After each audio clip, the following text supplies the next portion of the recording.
Now you know all about the Flat Earth Fail compilations, don't you?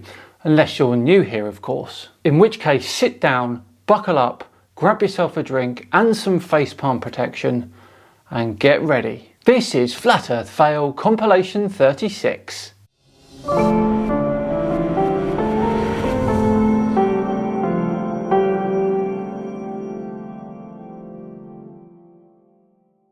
Hello all and welcome along to another episode of Flat Earth Friday with me, Simon Dan. Thank you very much for joining me. Before we begin today, a huge thank you to the sponsors of this week's Flat Earth Friday, Raycon. Raycon's everyday earbuds really do look, feel and sound better than ever. Their gel tips have a perfect in-ear fit.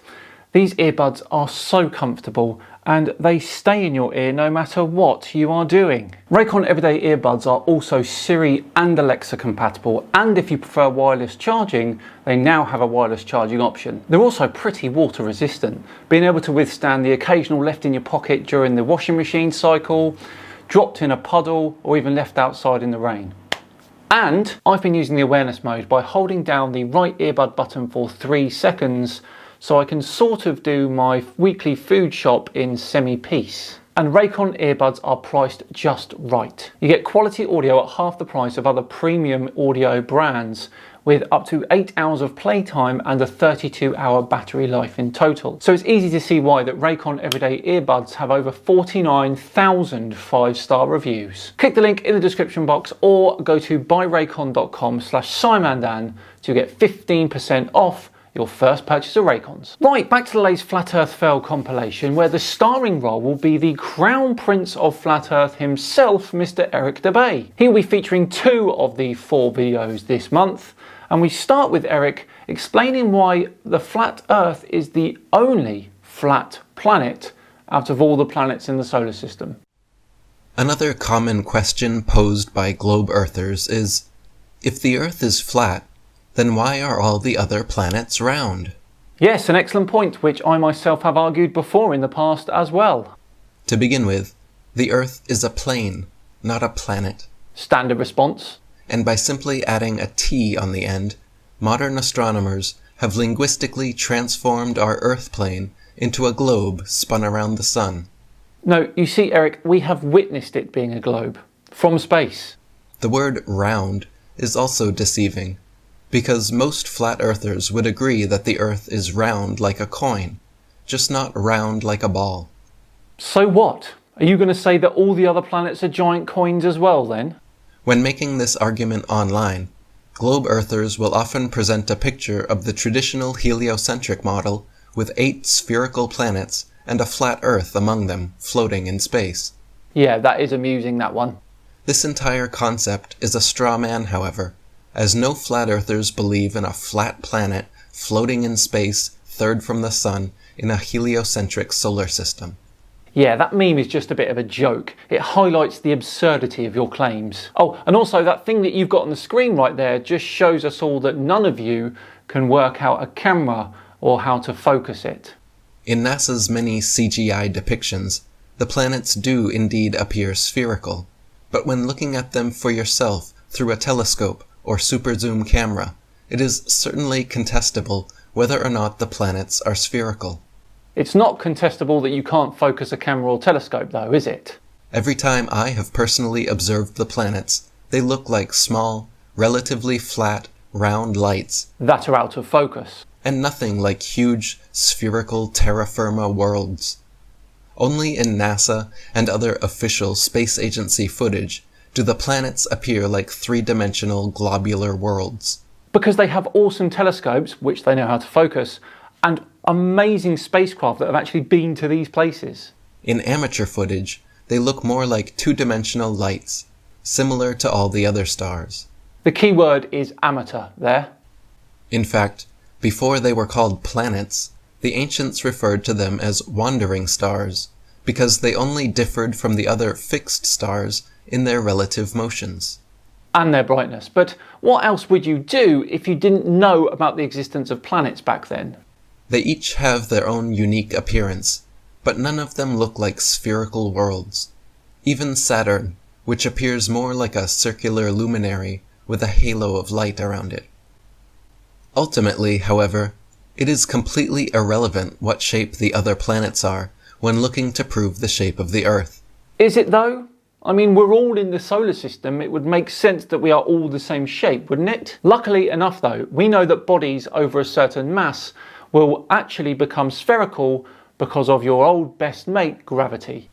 Modern astronomers constantly repeat this red herring that I have dubbed the appeal to the sky fallacy. Imagine inviting a contractor over to your house to measure the dimensions of your floor, and instead they immediately get out their tape measure and start measuring all the recessed lights in the ceiling. But that's just nonsense. We already know that you need to measure the actual floor. This is exactly what globe earthers are doing by claiming to provide scientific proof for the shape of the Earth under our feet by looking at lights in the sky over our head. Okay, here is a picture of Earth before CGI was created. How about that? Like magicians distracting you with one hand while fooling you with the other, globe apologists, when asked for empirical, measurable proof of the shape of the Earth beneath their feet, invariably, inevitably, instead, turn their noses up to the sky and start talking about the shape of things up there. But even if all the other planets really were spheres, what on earth does that have to do with the shape of the Earth? Everything, Eric. Everything. Because we have examples of celestial bodies which are spherical, we can then say, oh, I wonder if the thing that we're living on is spherical too. So we build spaceships and cameras and then we check for ourselves.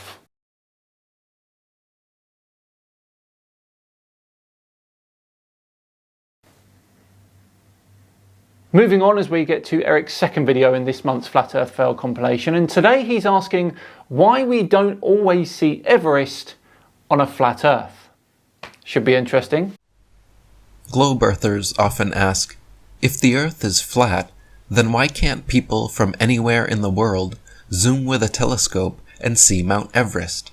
I mean, I've never said that, but I have said something similar. I mean, you should certainly be able to zoom into, let's say, Mont Blanc from the coast of the UK, but alas, you can't do that. To begin with, this question presupposes the errant assumption that we can see indefinitely far with the use of a telescope.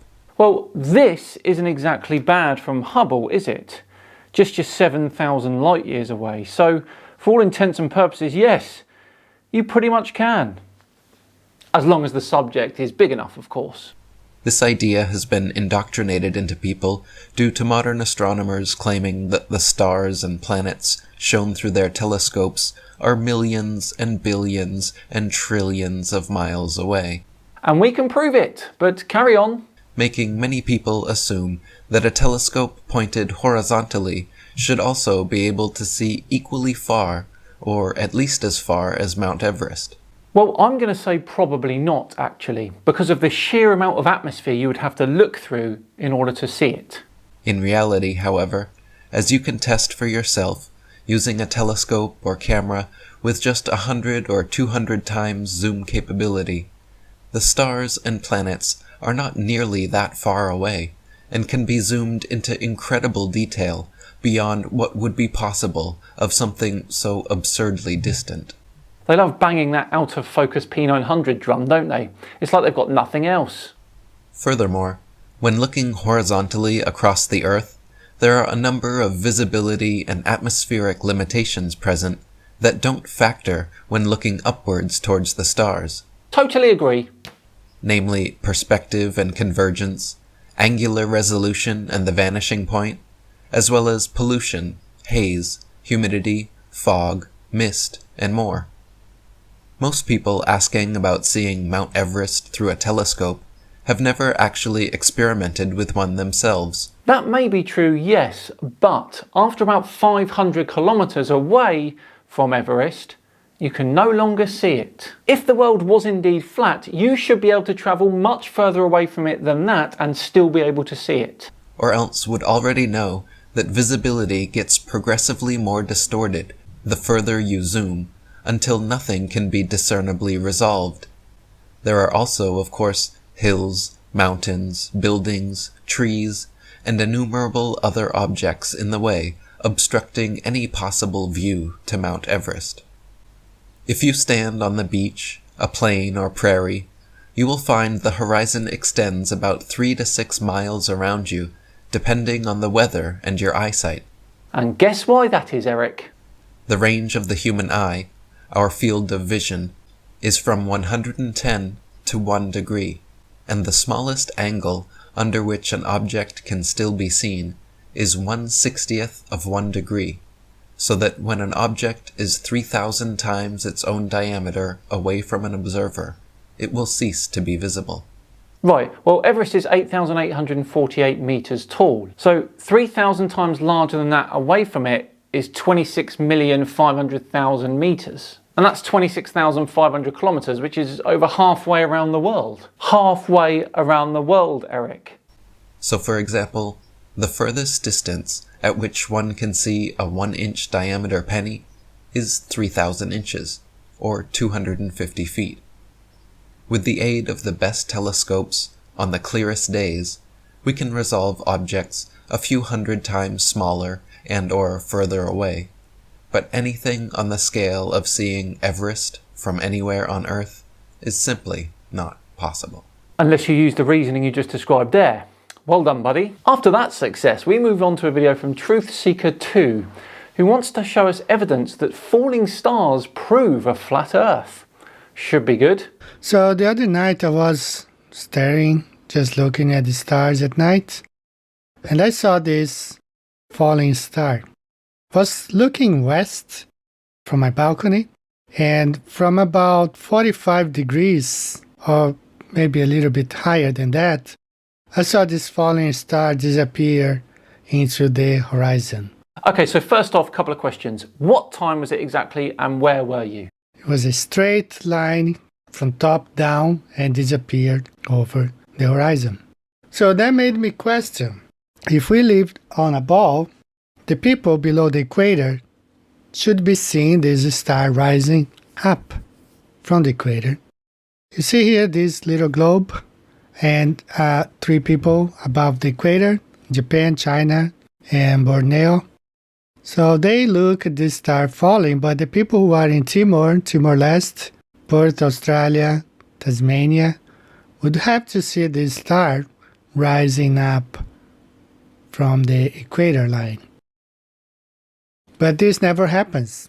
You have never seen a star rising up from the horizon line. What are you on about? Stars rise all the time because we're rotating. A 15-degree-per-hour drift. Thanks, Bob. Exactly. They rise and set just like the sun and moon does. Everywhere. Meaning it's falling below the equator and it's rising above the equator.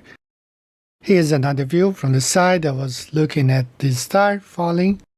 So for the people in Australia, this star should be rising up from the equator. Okay, is he talking about normal stars here or shooting stars? 2 people, one standing in Japan and another one below the equator, should see the same star. One sees it falling, disappearing to the equator, and the other one sees it as rising. Same thing for someone who is in Africa. Let's say in South Africa, they see the star falling. The people who live in North Africa should see the same star rising up the horizon line, which never happens. Okay, I am lost. What is it? Hang on, does this guy think that the horizon is also the equator? Here we have added, this is a firework actually going up that I placed it right at the horizon, demonstrating like if someone is in South Africa and see this star falling, the other person who lives in North Africa should be seeing the same star rising up the horizon line. So you will never see this thing happening in real life because we don't live on a spinning ball. What? What is he even saying? Normal star? Shooting star? Which do come from below the horizon, by the way. I am totally lost. I can't even finish this one because I'm not even sure what he's trying to say or prove. Let's move on to our final video from FE Truth Plain Sight DK. I wonder what they're looking at today. Welcome, ladies and gentlemen. Greenland has 4 time zones. And this makes absolutely no sense if you look at how big Greenland in reality is. We all know us flat earthers that Greenland is shown to be very much larger than it is in reality. Yes, I think we're all aware of that. A side effect of the Mercator projection maps that we're also used to looking at. So, if you look at this, where they tell us that Greenland has 4 time zones, they have expanded Greenland so it's very wide, and this Greenland is not. So, but if you look at a flat Earth map and put Greenland, you can see where Greenland is. It's very near the center point, and it's actually almost covering a quarter of the dial on the watch. So it makes perfect sense on a flat Earth map that Greenland has 4 time zones. But of course, on a globus or a globe map, it makes 0 sense. Well, that's because it doesn't look like that on a globe. It looks like this. The time zones radiate out from the North Pole, and actually Greenland is a funny one because even though it spans 4 zones, most of it is only in 1 zone. So your entire argument and example is completely useless. Again, very funny little thing. 1 down for the globe team again. So I'm all ears if somebody has an explanation for this. And again, for those who are waiting for my moon special, it is coming when I'm done with it. I'm sorry, it's delayed. It's very, very time-consuming work, many calculations. Look, he's even got a picture of how it looks from above on screen right now. What is he doing? Dear, oh dear. Another shocking Flat Earth fail compilation for Team Flat there. And there we go, we are all done for another Flat Earth Friday and another glorious look at the world of Flat Earth failures. Thank you so much for watching today, it truly is appreciated. If you enjoyed it today, please do click the subscribe button, and you can go back and look at the previous 35 Flat Earth fail compilations. There's so much more, they're all in a playlist. And of course, if you really enjoyed today's video, hit the like button as well. Just enough time to once again thank Raycon for sponsoring today. Remember, visit buyraycon.com/SimanDan to get 15% off your first purchase of Raycons. I've been Simon Dan, have yourselves a great weekend, and I'll see you all tomorrow for the next Misconception Mini. See you then.